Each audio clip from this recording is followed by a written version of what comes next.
जय जगन्नाथ। समस्त को स्वर्णचूड़ साहित्य परिवार द्वारा आयोजित साप्ताहिक भागवत आलोचना चक्र को स्वागत अभिनंदन। वयोज्येष्ठ मान को प्रणाम। आज 59तम संध्या तृतीय स्कंदर 29 अध्याय जोठी कपिलदेव माँ देवहूति को भक्तिर महिमा वर्णना संपर्क में आलोचना करुछंती। शुभेच्छा वार्ता प्रदान करने पूर्वर मु आज आलोचक पंडित जड़े स्रष्टा पूज्य गोवर्धन प्रधान आज्ञा को प्रणाम ज्ञापन करुछि। अति सुंदर भाव में आज जो प्रसंग देवहूति कही दयाकरी जन्म मृत्युर घूर्णन चक्र मो पाई और साधारण लोकों टिके कपिलदेव को कहले वर्णना करंतु। कपिलदेव आरंभ करिसेंती भक्ति जोग सूर्यर आलोक सह तुलनीय। जीवनर लक्ष्य भौतिक स्थिति को बढ़ाइबा नुहे, प्रेम भक्ति सर्वश्रेष्ठ भक्ति। भक्ति जोगरे परम को प्राप्त हुए। प्रकृति और पुरुष उपरे परं ब्रह्म अवस्थान करती।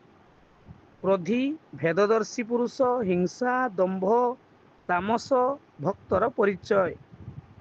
तामस भक्तर ए सब जिनिस विषय जस ऐश्वर्य राजस भक्तर परिचय।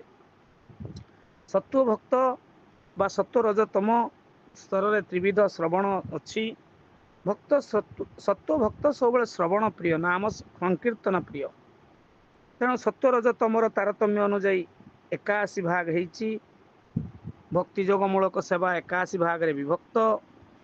भगवत प्रेम शुद्ध भक्ति जोगरे मौलिक सूत्र अटे। अति सुंदर भाव में आज आलोचक प्रकाश करिसेंती। शुद्ध भक्त सालोक्य साष्टी सामीप्य सारूप्य साजुज्य 5 प्रकार किछि मुक्ति चाहे ना। से चाहे भक्त होई जन्म जन्मांतर धरी कृष्ण सेवा करिवो। धैर्यर सह भक्ति जोग पालन करा जाए। कड़ा शासन विधि और इंद्रिय संयम द्वारा व्यक्ति पारमार्थिक जीवन में वास्तवता अनुभव करने उचित। सरलता भक्तर लक्षण। भक्ति जोगरे थिबा व्यक्ति परमात्मा को धरी पारे। प्रेम और भक्ति भगवान को द्वारा गृहीत।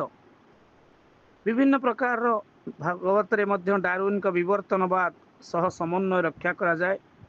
प्रेम और भक्ति भितरे आमे देखु स्पर्शभेदी ठारू रसभेदी, रसभेदी ठारू गंधभेदी, गंधभेदी ठारू शब्दभेदी। प्राण उत्कृष्ट, कारण अनासक्त भाव में सत्व स्तर अवस्थान करी प्रत्येक जीव को दिव्य आत्मा हिसाब से देखा उचित। आउ दिव्य गुणर योग्य हेले चेतना विशुद्ध हुए। चेतना विशुद्ध हेले दिव्य नाम लीला श्रवण पर इच्छा हुए।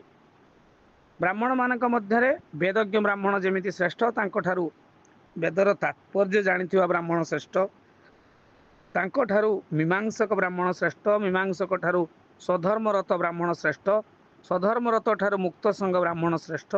मुक्त संग ब्राह्मण ठारू निष्काम हेतु फल अभिसंधि ताहार नाही जे से ही श्रेष्ठ। शुद्ध भक्त भूल कथा चिंता करे नाही।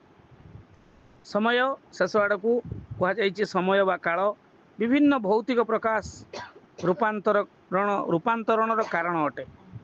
कालर आदि की अंत नहीं। सर्वोपरि स्थिरता निरंतरता सहृदयता आंतरिकता आत्मीयता ही मनुष्य को सफलता और सार्थकता आनी दे थाए। आज सुंदर भाव में अध्याय को वर्णना करी आमको एक भिन्न दिगरे पहुंचाई पूज्य पंडित गोवर्धन प्रधान कुमार भूमिष्ठ प्रणाम और परिवार तरफ साधुवाद और कृतज्ञता ज्ञापन करुछु। शुभेच्छा वार्ता माध्यम समस्त को आज अध्यायर सारमर्म को ये रखिलु। एबे धन्यवाद पर्व। जय जगन्नाथ। ओं नमो भगवते वासुदेवाय।